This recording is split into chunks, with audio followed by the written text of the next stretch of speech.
Muy bien, entonces nuevamente sean todas bienvenidas a esta nueva edición de Café Nos Acompañamos.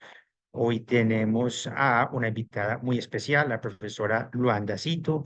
Ella es investigadora de la Escuela de Idiomas, doctora y magíster en Lingüística Aplicada de la, me corrige, Universidade Estadual de Campiñas, Brasil. Súper bien. Bienvenida, profesora, bienvenidos. Y entonces, profesora Luanda, cuéntame, ¿desea que yo comparta sus diapositivas? ¿Usted desea compartir? Sí, por favor, te voy a pedir este apoyo. Claro que sí, con gusto.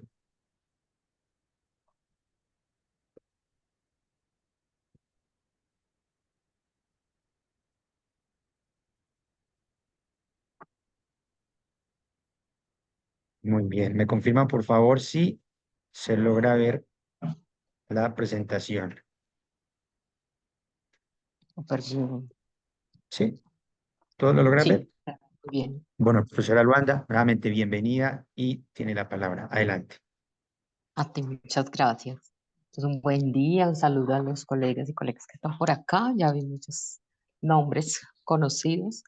Eh, Voy a compartir, digamos que algunas reflexiones de una experiencia muy puntual con un curso de educación rural, pero creo que ahí hay una serie de apuestas críticas para la enseñanza de lenguas también, pues voy a intentar hacer como este enlace por acá, pero para la enseñanza general que me parece que puede eh, profundizar o quizás reforzar una serie de discursos que venimos conversando. Yo no creo que voy a presentar nada súper novedoso, pero poner sobre la mesa algunos acuerdos, digamos, y consensos que siento que desde la apuesta crítica de educación están en juego, ¿cierto? Entonces yo les invitaba desde una pregunta sobre ser maestro, y ahí ya enunciando un poco una noción importante de Paulo Freire, y sobre todo en Pedagogía del Oprimido, que es la noción de educación bancaria, ¿cierto? ¿Qué tanto somos maestros o qué tanto somos más bien maestros bancarios? Entonces, un poco esa la pregunta y espero que la presentación nos lleve a pensar sobre ello. Si quieres, puedes pasar. Ahí yo creo que la próxima está el resumen. Básicamente, todo eso es lo que yo enunciaba, que quería, a partir de este café, realizar un diálogo de saberes para recuperar algunas de esas nociones freirianas, básicamente dos: educación bancaria, inédito viable, para ubicar entonces un poco a partir de estos ejemplos docentes una apuesta freiriana allí por la educación. Entonces, podemos pasar a la próxima.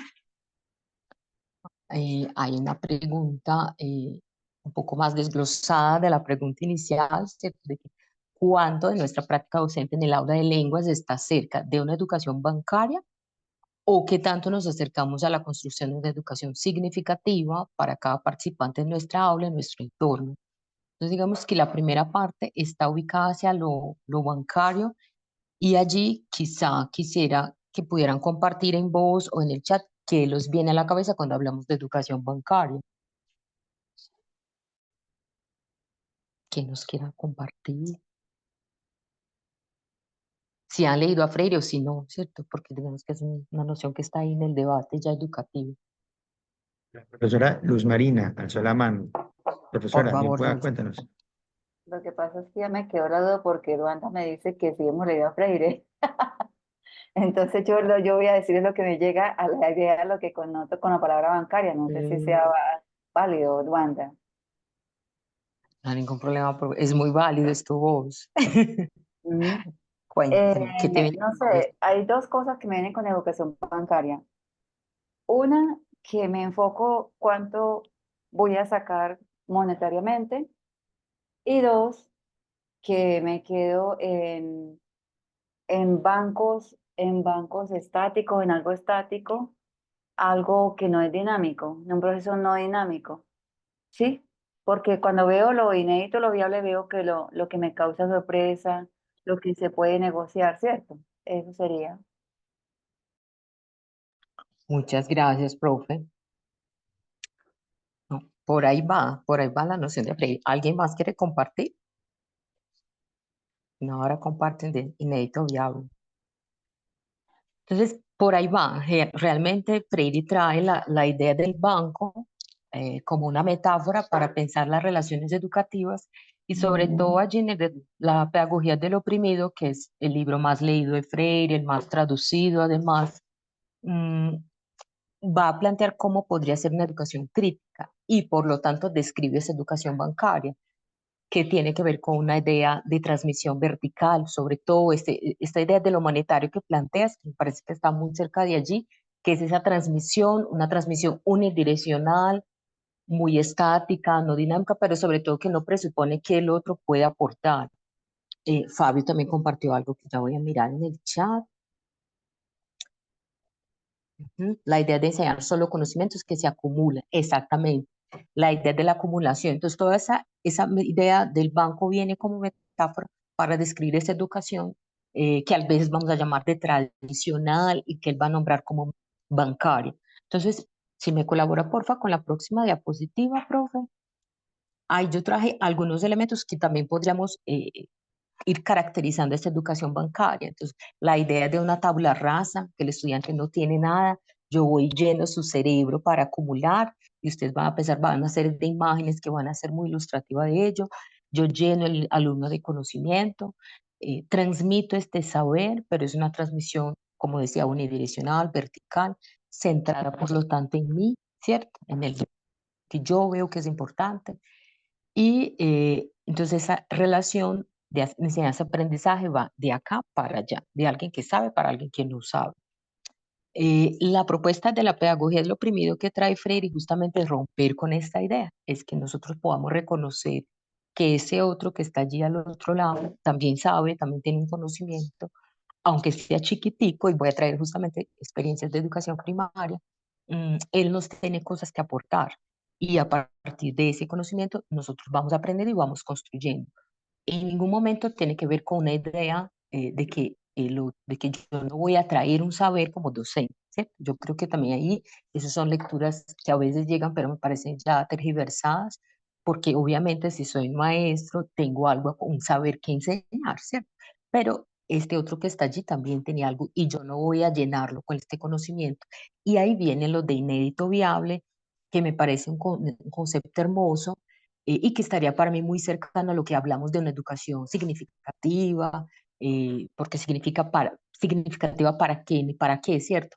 En la apuesta de inédito viable, que es un concepto menos conocido de Freire, pero que está muy, me parece que un poco más desarrolladito en Pedagogía de la Esperanza, que es el último de los últimos libros de Freire, él va a plantear el inédito viable como algo que emerge, por eso inédito, justamente cuando el estudiante es consciente de su lugar en el mundo. Entonces ahí viene toda la apuesta que él va construyendo de educación, de propuesta crítica educativa, ¿cierto? No es una educación bancaria, el estudiante trae lo que conoce, pero además esta relación dialógica permite que construyamos algo para nuestro contexto. Y ahí esta noción me parece clave que él plantea como es algo que emerge cuando nos damos cuenta o entendemos dónde estamos parados, cuáles son los retos que nos afrontan desde nuestros lugares sociales, porque no son los mismos, eh, y, y además frente a estos retos queremos hacer algo para cambiar, para transformar esta realidad y nos disponemos a hacerlo. Aquí hay toda una visión, digamos que, pues que en el momento de pedagogía del oprimido sería una visión mucho más marxista, pero al final de la vida de Freire también se articula con una serie de otros discursos que tienen que ver con una educación que pueda fomentar una conciencia de la desigualdad, pero además una postura para contrarrestarla, ¿cierto? Y ahí es donde me parece que el inédito viable es muy bonito porque es una mirada histórica de la vida, que es lo que él plantea. Entonces yo no tengo una idea determinista de la historia, sino que yo siempre creo que a cada encuentro yo puedo generar otras rutas, otros senderos, otras respuestas de la sociedad y por lo tanto puede generar una emergencia de una respuesta que transforme nuestra historia. Entonces hay una visión histórica de la vida social, de que la vida se puede transformar y que nuestra educación puede ser un paso importante para ello. Entonces, ¿qué tanto estamos más hacia acá? ¿Cierto? Entonces podemos pasar, yo les voy a contar una experiencia puntual en los 10, 12 minuticos que tengo con Cristian, que digamos que yo hablaba, compartí un poco de experiencia, pero vamos a conversar también con la licenciatura en educación básica primaria, que es la próxima diapositiva, profe. Además de esa caricatura está hermosa, me encanta porque la idea de inédito está muy ahí, ¿cierto? La educación como rompiendo cadenas, muchas gracias, la posibilidad de transformación educativa. En la licenciatura de Educación Básica Primaria, que es un pregrado de la Facultad de Educación relativamente nuevo, desde 2017 más o menos, que busca formar maestras de área rural. Este pregrado él tiene una apuesta muy crítica, un currículo problematizador, y básicamente el curso que les voy a presentar, que era el curso que trabajaba yo, se llama Comunidades, Educación, Ruralidad. Entonces, exacto, si quiere puede ir avanzando ahí. Yo les voy a presentar algunos ejes del curso. Esa era una presentación que hice al final del curso, retomando los ejes, pero aquí me parece que cae muy bien para contarles rápidamente en qué trabajamos y ya luego eh, hacia dónde quiero ir yo con la presentación de hoy. Entonces, este curso tenía 3 ejes, ¿cierto? Que veíamos realidades rurales, problemáticas y alternativas. Con maestros, la gran mayoría ya estaba en área rural, ¿cierto? Eso es un punto importante. Entonces, el primer eje era muy centrado en temas de lo rural a los rurales, como esa pluralidad de la ruralidad, y dentro de ello la pregunta por el ser maestro. ¿Cuál es el lugar del maestro, por lo tanto, dentro de estos contextos diversos de la ruralidad, ¿cierto? El segundo eje tenía que ver con las problemáticas, por lo tanto, que enfrentan esos territorios, con una pregunta frente a qué factores afectan la vida en la ruralidad, y ahí básicamente habían 2 grandes ejes de trabajo, que eran las tierras, la problemática de tierras y de minería. Y ya un tercer eje, pensando en generar alternativas con los profes y una pregunta allí, ¿por qué experiencias educativas podemos construir? Entonces, si quiere, puede clicar otras vecesitas ahí para que veamos todo. Era un programa importante, eso, hay algunos ejes fuertes que trabajábamos, sobre todo las experiencias educativas en lo rural, y esas discusiones de problemática de tierra y minería, pero para pensar la formación de ese maestro, y una pregunta que es ¿por qué vimos esos temas, cierto? Entonces el pregrado tenía una pregunta por cómo este maestro de primaria puede construir herramientas para leer pedagógica y críticamente estos contextos, y qué lectura crítica él puede hacer de la ruralidad en la que está, generalmente está en áreas rurales, pero también preguntando por cómo promover procesos de lectura y escritura en distintos contextos de este escenario. Y la última pregunta era un ¿para qué?, ¿cierto? El horizonte del curso. Indagar con él cómo se construyen estas experiencias educativas en estas dimensiones de histórica, social, político, cultural en la ruralidad. Esas preguntas están en el pregrado, pero tranquilamente pueden estar en nuestros cursos de lengua, ¿cierto? Una apuesta crítica implica que los estudiantes puedan tener claro las preguntas que orientan nuestro programa de curso. ¿Qué vamos a ver? ¿Por qué vamos a ver? ¿Para qué vamos a ver? ¿Qué sentido nos hace? A ti como maestro, pero a mí como estudiante, ¿cierto? ¿Cómo lo vamos a desarrollar, a desglosar este contenido? No son informaciones que están del inicio a lo largo del curso, y en este punto que hacíamos esta presentación era al final del curso, para poder entender todo el trayecto que vivimos hasta acá. Y ahí creo que el último clic son las evaluaciones. Ahí hacíamos foros, pues es un curso semipresencial, por lo tanto tiene mucha experiencia en el Zoom y la plataforma Moodle. Yo quiero centrarme, y podemos pasar a la diapositiva siguiente y exacto, en el tema de pedagogías culturalmente sensibles, que era del último eje, las alternativas, donde más nos centrábamos justamente para pensar esta relación con los profes, y ahí podemos avanzar otras 2, esa y otra, y la otra, donde me voy a centrar, que es una figurita, la siguiente, una fotico.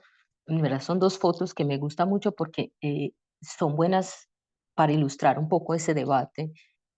Allí, desde las discusiones de pedagogías culturalmente sensibles, nos enfocamos más en didácticas activas, ¿cierto? Eh, y ahí la discusión de la interacción social en el aula de clase es una discusión muy relevante. O sea, cómo es que interactuamos con los estudiantes, cuál es la relación allí entre ellos, con ellos, pero también entre el contenido propuesto del curso y el grupo que está allí. Entonces, gran parte de la discusión de didácticas activas nos invita a pensar desde una enseñanza centrada en el maestro, y que la primera foto es muy ilustrativa. O sea, la profe está en el centro de la mesa, los estudiantes están a su lado respondiéndole preguntas, pero cómo ir de ahí hacia un ejercicio más descentrado en el maestro y por lo tanto centrado es en el estudiantado. Y digamos que en la segunda foto podríamos mirar un poquito para buscar dónde está el maestro. ¿Dónde está el maestro en esta foto? Si el ojo tiene que buscar un poco y lo encontrará allí al final izquierdo de la foto, pero por un signo muy importante que es la barba. Como es un ser con barba, vamos a suponer que es el docente del grupo, porque es un poco mayor. Pero esta segunda foto es hacia donde uno iría con pedagogías activas, en que cada estudiante está muy centrado en pensar, resolver problemas, construir mediado por el lenguaje, pero por muchos otros saberes. La pregunta es cómo hacer eso en nuestras clases de lengua, ¿cierto?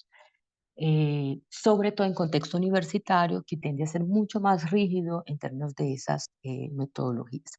Entonces ahí sí que podemos avanzar a la próxima diapositiva.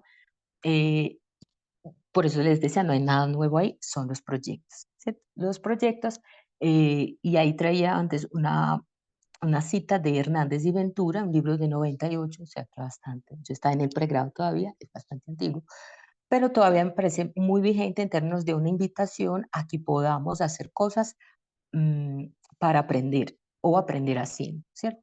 Y hay dos propuestas importantes de una metodología de proyectos que nos plantea justamente Hernández y Ventura, perdón, que es crear estrategias de reorganización del currículo, y para ello implicaría entonces que yo pudiera hacer un tratamiento distinto. Podemos volver, profe, porfa, un poquito antes, donde está con el título de los proyectos. Está ahí, perfecto.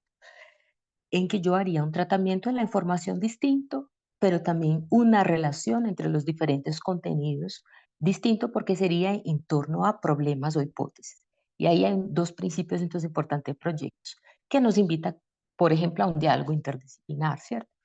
Pero hay otro principio que me parece muy interesante, que es ese tratamiento distinto de la información, que es lo que intento ilustrar con la gráfica verdecita, que es que el conocimiento no va del currículo hacia la vida, sino al revés.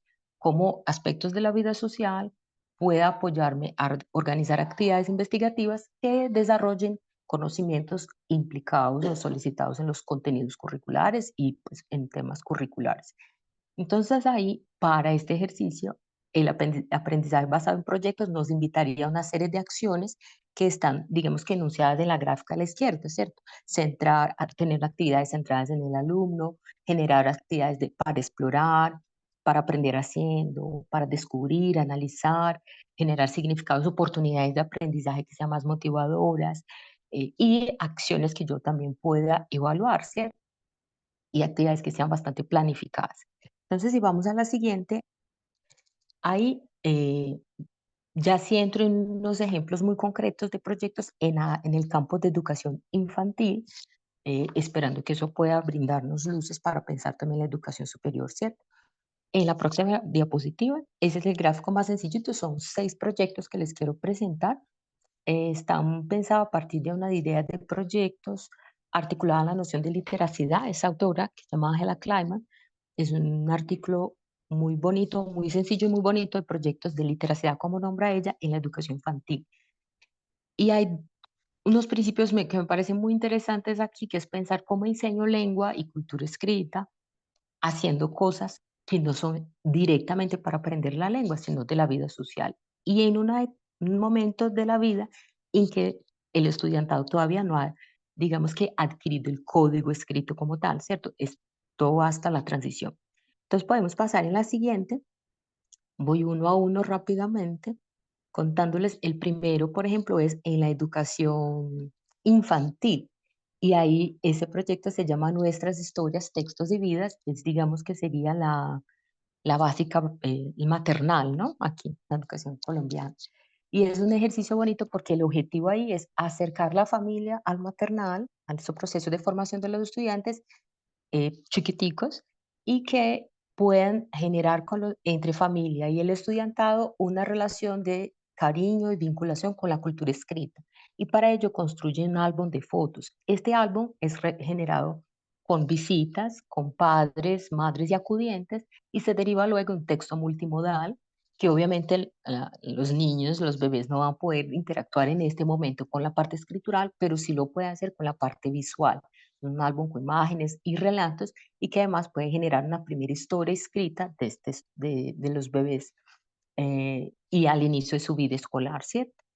El segundo proyecto, podemos clicar ahí, está el Una mano lava la otra y me encanta porque es un proyecto en que los niños y niñas empiezan a motivarse por la curiosidad por la gripa H1N1. Entonces la demanda es de afuera, ¿cierto? Ellos tienen que empezar a lavarse las manos, poder cuidarse más y generan un proyecto para crear concientización en los niños y niñas para lavarse las manos y evitar, por lo tanto, el contagio. Entonces generan carteleras, murales, sobre todo esa parte de señalética.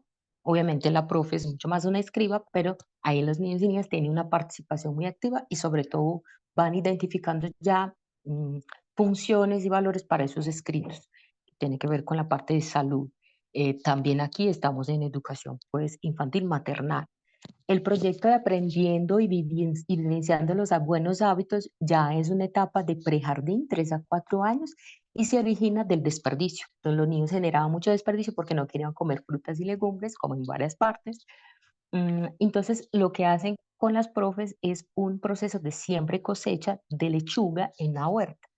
Y a partir de eso elaboran notas sobre esa cosecha a los padres, y madres, de entrevistas con las cocineras, preparan, degustan salpicones para reconocimiento de las frutas y elaboran gráficas y otros registros para todo este proceso. Entonces, hay todo un proceso mediado por la escritura, pero que está pensando es en la formación de buenos hábitos alimentarios y de salud.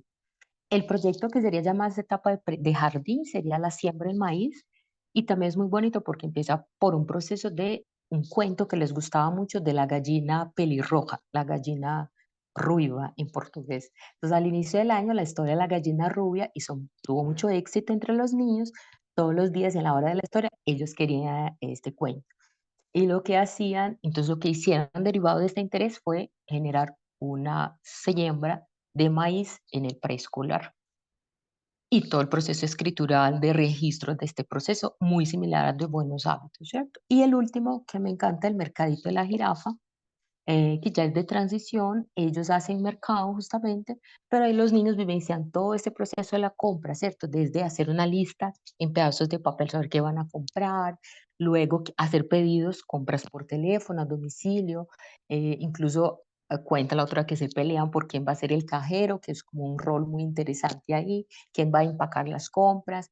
Y ahí hay una discusión muy interesante a lo largo del proceso del proyecto sobre, por ejemplo, si es correcto o no utilizar bolsas plásticas. En este contexto están justamente en el proceso de políticas de evitar el uso de bolsas plásticas. Entonces, podemos ir para la otra. Esos proyectos de educación infantil obviamente tienen menos, digamos, demanda escritural hacia los niños, pero mientras vamos trabajando más adelante con los estudiantes, se puede empezar en proyectos mucho más críticos y con mucha más demanda escritural, obviamente. Esos 3 ejemplos que son parte de otro libro que me gusta mucho, es una lectura muy placentera además, que es de la Fundación Compartir, se llama Pedagogías desde para la ruralidad, experiencias exitosas y replicables de rectores y docentes. Hizo parte de un premio de la Fundación Compartir para rectores y docentes de escuelas rurales. Hay una serie de proyectos de didácticas activas y esos 3, por ejemplo, de proyectos que se podría acoger muy bien a nuestros contextos, por ejemplo, de educación superior. No más contar la experiencia de COP. Imagínate, Colombia está recibiendo la COP16, es un evento muy importante en términos de medio ambiente y podríamos tranquilamente generar un proyecto como la propuesta del 3, ¿cierto? Entonces, tener las demandas, digamos que el interés de la vida social puede ser un interés peculiar de los estudiantes, pero puede ser un contexto más macro en que ellos se impliquen allí a partir de una pregunta muy importante, y que genere y que lleve a pensar sobre todo, ¿no? Entonces, aquí, por ejemplo, el tema de medio ambiente, hay una pregunta sobre cuál es la relación entre crecimiento económico, minería y medio ambiente y qué esfuerzos se pueden adelantar para evitar los efectos nocivos de la minería en los ríos, por ejemplo. Pero se podría agregar una tercera pregunta sobre cómo este tema es tratado en la COP16, en inglés, en caso de ustedes, pero cómo ir articulando preguntas que hagan pensar en nuestro objeto disciplinar, nuestro objeto es a enseñar. Y ahí es donde me parece que esas apuestas didácticas activas, si quiere puede pasar allá, profe, nos ayudan a ir de ese interés real de la vida de los estudiantes, que es lo que nos invita a los proyectos de literacidad. Es un proyecto que se origina en el interés real, perdón, en la vida de estudiantes, y su realización involucra el uso de la escritura, o sea, involucra la lectura de textos que de hecho circulan en la sociedad, la producción de textos que van a ser leídos en un trabajo colectivo, eso es muy importante, entre estudiantes y profesores, y cada uno va realizando acciones según su capacidad, aunque poco a poco va desarrollando más capacidades, ¿no? Para poder participar en el proyecto. De ese modo, el proyecto puede ser considerado como una práctica social en que la escritura es utilizada para llegar a algún fin o algún objetivo que va más allá de la escritura o del aprendizaje apenas formal de la lengua. Y en nuestro caso de lenguas extranjeras, o sea, es una acción que nos ayuda a aprender, pero más allá de la lengua per se, ¿cierto? En este caso sería transformando objetivos, pues lo que plantea la autora, que la idea es salir de este objetivo circular de aprender a escribir para escribir o aprender a leer para leer, pero sino aprender a leer para generar algo en la vida misma, leer y escribir para comprender y aprender aquello que es relevante para desarrollar y realizar el proyecto o incluso para participar de la sociedad. Y eso, con eso ya sí cierro en la próxima diapositiva, está muy anclado en una visión de pedagogías críticas que nos invita a tener este compromiso. Me parece tan bonito, esas son palabras de una cita de Giraud que está en un texto de Kincheloe, muy bonito, Pedagogías Críticas, de que hablamos, dónde estamos, en que él dice que es un compromiso pedagógico que llega hasta el corazón, ¿no? De lo que significa abordar las desigualdades reales de poder en lo social y concebir la educación como un proyecto para la democracia y para la ciudadanía crítica. Yo leería y escribir o aprender a la lengua para algo, sin dejar de subrayar toda una serie de cuestiones importantes que muchas veces se pasan por alto, como por ejemplo, por qué como educadores y educadoras hacemos las cosas que hacemos de la manera en la que hacemos, a qué intereses sirve la educación superior o básica y rural y la enseñanza de lenguas en ese contexto, y cómo es posible comprender y encajar los diversos contextos en los que tiene lugar la educación. Entonces son preguntas que están ahí y creo que el espacio de este café es muy chévere para justamente poder, a la luz de esos discursos y conversaciones que están en el campo, poder ir hasta allá, pero volver a nuestra práctica, a la base de nuestra aula de clase, a pensar que realmente qué tanto de ello estamos acogiendo en nuestro quehacer docente. Entonces ya aquí cerraría. Si quiere, profe, puede pasar otras dos diapositivas. La próxima es una foto de Freire, muy linda, justamente la apuesta de la educación no bancaria. Y la siguiente es retomando la pregunta nuestra, perdón, las referencias. Y ya la siguiente, la próxima, era retomando nuestra pregunta para ya así conversar. ¿Qué tanto estamos hacia este lado más de generar inéditos viables o todavía una educación más bancaria? ¿Cierto? Muchas gracias. Ya sería para escuchar a ustedes un poquito también.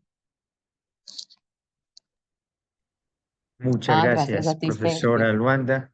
Excelente, muy, muy interesante. A mí, pues particularmente como docente del programa BIFLE, también me invita pues con la reflexión, como sí, a hacer lo posible de meter cuando sea posible en las tareas comunicativas que trabajamos estos elementos de pedagogía crítica o de crítica, digamos, social, de cuestionarnos frente a qué hacemos en la sociedad. Porque muy interesante esta reflexión, profesora. Muchas gracias.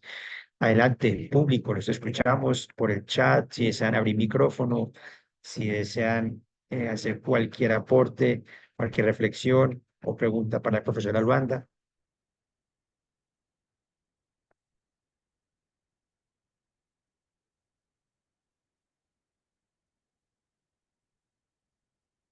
Ustedes cómo perciben esto en sus prácticas docentes, sea bueno, no únicamente en PIFLE, también en Multilingua, también pues, cualquiera de las modalidades de nuestros centros de extensión, de servicios y en servicios.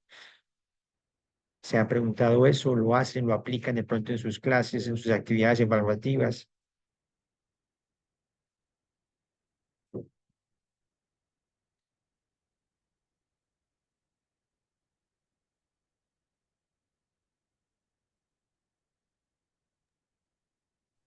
Una buena pregunta ahí mientras se van ahí calentando para los comentarios es qué tanto una apuesta comunicativa de lenguas conversa con una apuesta crítica, eh, y ya luego más enmarcada en nuestros programas multilingüe y PIFLE, que hay allí, digamos que son condiciones motivadoras, que acogen bien la apuesta crítica y cuáles son las condiciones que generan más bien retos para un ejercicio más crítico. Me gustó, con lo que tú comentaste al final, pensé un poco en eso.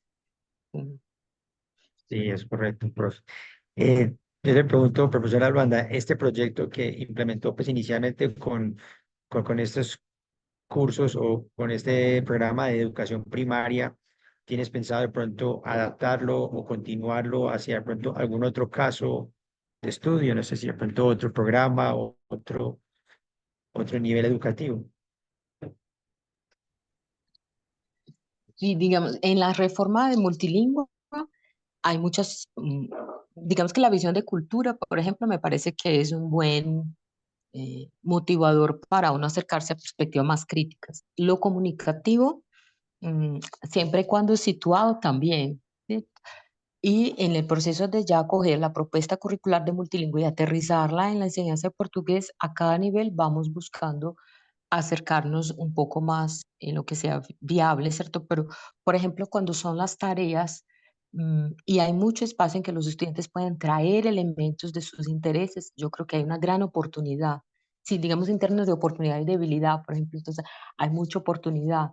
Eh, en el caso de mm, cuando tenemos programas muy llenos, ahí veo espacios más de debilidad, de dificultades para implementar, porque hay poco espacio para el estudiante, mucho espacio para un conocimiento a ser enseñado del currículo. Entonces, mm, cuando los currículos son un poco más abiertos y hacen más preguntas que tópicos de respuestas, son oportunidades para tener espacios de críticos, ¿no? Porque justamente lo que implicaría este abordaje, mm, es que yo tenga mucha pregunta en que el estudiante pueda darse cuenta dónde está parado, cuál es tu territorio, cuál es tu contexto, cuáles son las problemáticas de tu territorio, cuáles son las fortalezas de tu territorio, cuáles son las personas. Mira que un proyecto como este de migración, que era una segunda apuesta, es muy interesante poder pensar la migración en Colombia hoy y en 1980, cuando ellos apenas, pues ni habían nacido, bueno, estaban naciendo nosotros. Nosotros somos los que estábamos naciendo en 80, pero en 80, 2000, 2020. Tres momentos. Eso no tiene que ver con lengua, pero hay que usar mucha lengua para decir esas cosas. Entonces, voy a pensar qué géneros, qué tipos de textos facilitan. Entonces, usar ejercicios que permitan discutir, pero todo el tiempo hay que pensar también qué textualidades este estudiante puede entregar por su nivel, por su cierto dominio de la lengua, el que ya tiene y el que va a desarrollar. Entonces, ejercicios del tipo EGAP que ustedes tienen en PIFLE también parece una buena oportunidad. Los portafolios, ahí usted me contaría más de PIFLE, porque a veces escucho es que hay mucho contenido, pero eh, esos ejercicios de indagación de los contextos de los estudiantes, de sus disciplinas, son escenarios de oportunidad. Y en multilingüe sí venimos, digamos que conversando y trabajando en esta clave. Bueno, ahora que lo menciono, ahora que trajo a colación al inicio de su presentación, profesora, el gran evento que espera Colombia en los próximos días, sería en unas 2 semanas, si mal no estoy, o 3, que es el COP16, este encuentro internacional sobre biodiversidad. Yo creo que pues, sería como una buena oportunidad para que por lo menos nosotros, los docentes del PIFLE o de multilingüe o de extensión, de cualquier modalidad inclusive, podamos obviamente tratar de conectar cualquier temática que estemos viendo con este tema, pues como tan importante. Obviamente se hace un poco difícil, pero sí, en medio de los cursos PIFLE o multilingüe, repito, si hay alguna temática relacionada con medio ambiente o con cambio climático, sí, o con contaminación, o etcétera, pues sería como una buena oportunidad de pronto como invitar a los estudiantes también como para preguntarnos a raíz de este gran evento, pues que nos espera, porque si bien hay mucha gente que está informada del tema, muy seguramente, si uno le fuera a preguntar a nuestros estudiantes, bueno, ¿quién sabe qué es el COP16? ¿Esto de qué tratará?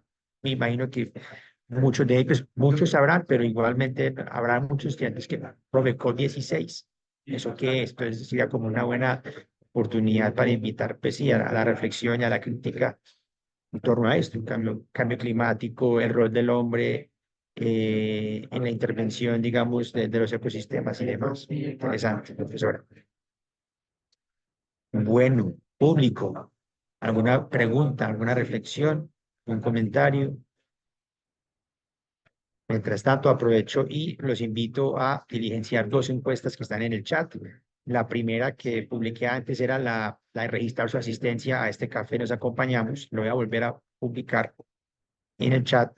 Y la segunda es el tema de la retroalimentación. Hay otro formato, si desea diligenciar cualquier comentario, sugerencia,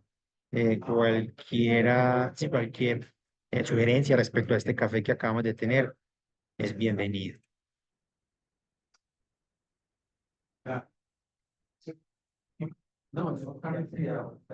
Sí, a propósito de eso Bueno, que no planteabas, sé, profe, claro, sí, sí, adelante, sí, adelante.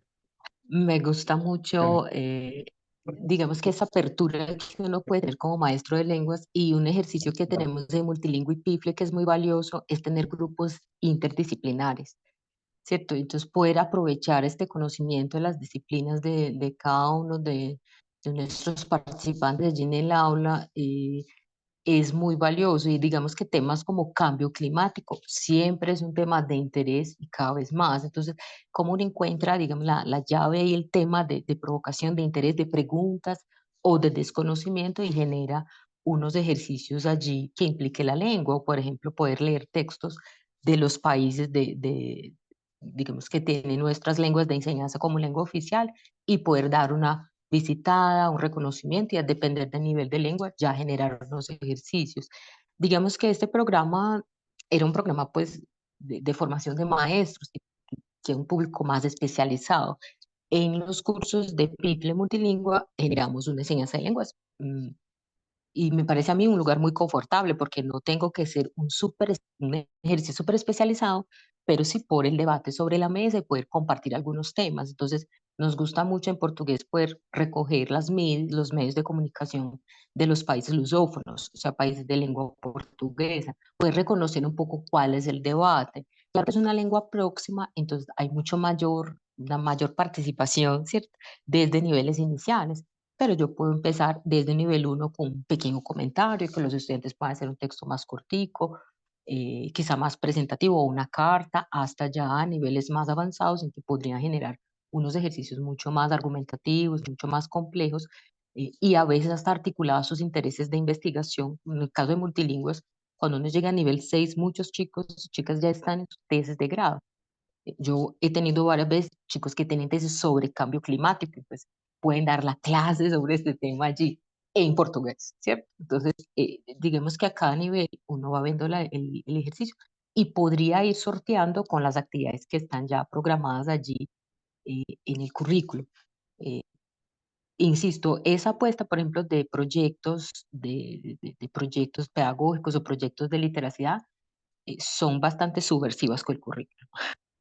Entonces, esa me parece allí un punto de reto y conversación frente a programas que tienen, sobre todo PIFLE, por tener tantos programas, eh, cómo uno puede generar, perdón, tantos programas, no, tantos docentes, cómo uno genera unos programas para tener unos mínimos, ¿cierto?, garantizados en todos los niveles, pero cómo generar allí espacios en que el docente también pueda hacer cosas distintas, más articulado a un contexto puntual. Por ejemplo, la COPE es de este año.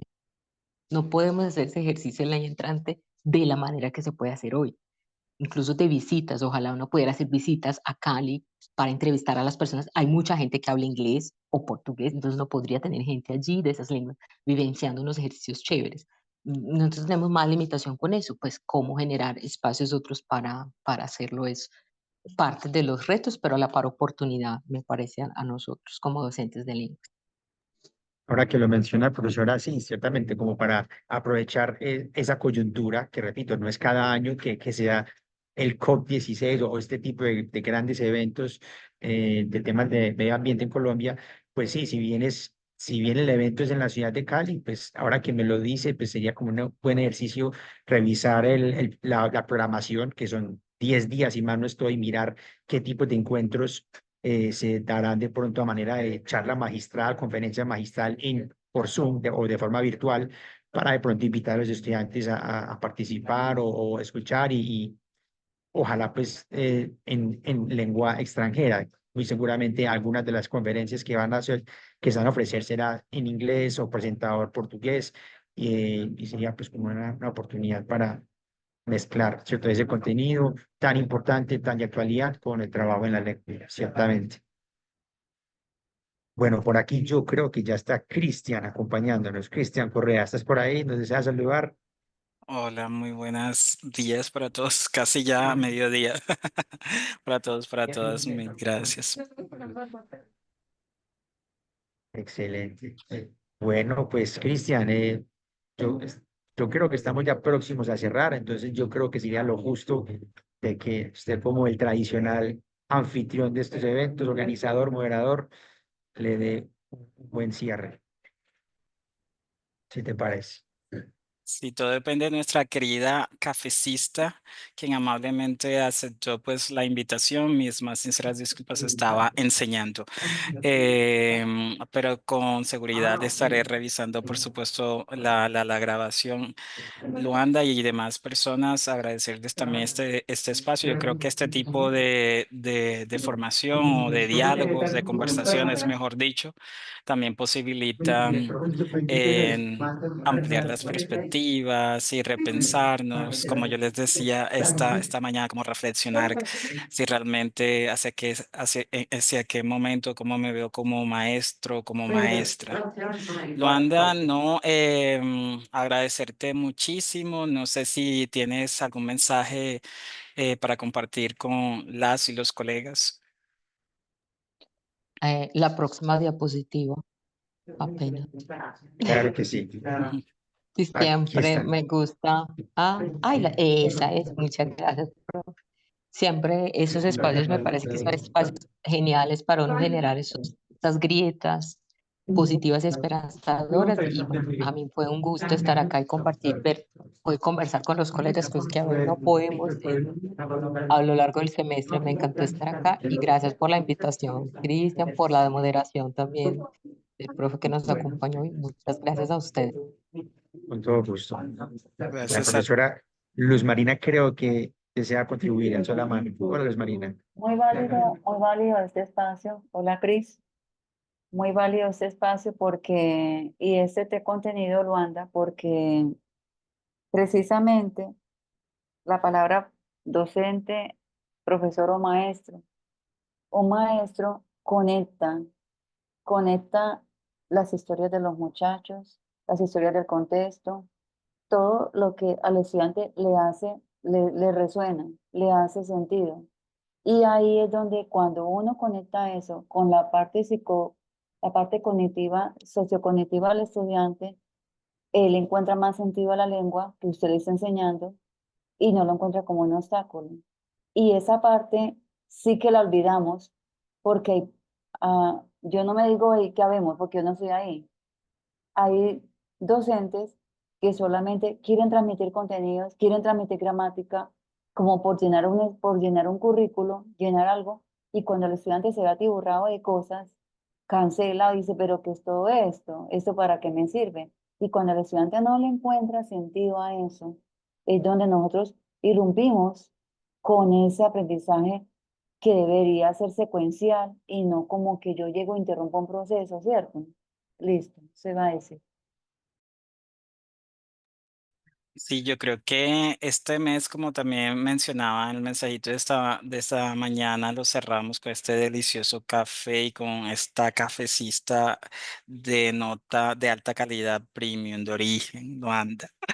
Y porfa, que no sea la única vez que podamos, por supuesto, seguir compartiendo, acompañándonos en nuestro quehacer docente, repensándonos. Mil gracias a todas y a todos. Que tengan un bonito lunes y un bonito inicio de semana. Muchas gracias a todos. Hasta Gracias, luego. querido Cristian. Igualmente a todos. Que estén muy bien. Estén muy bien.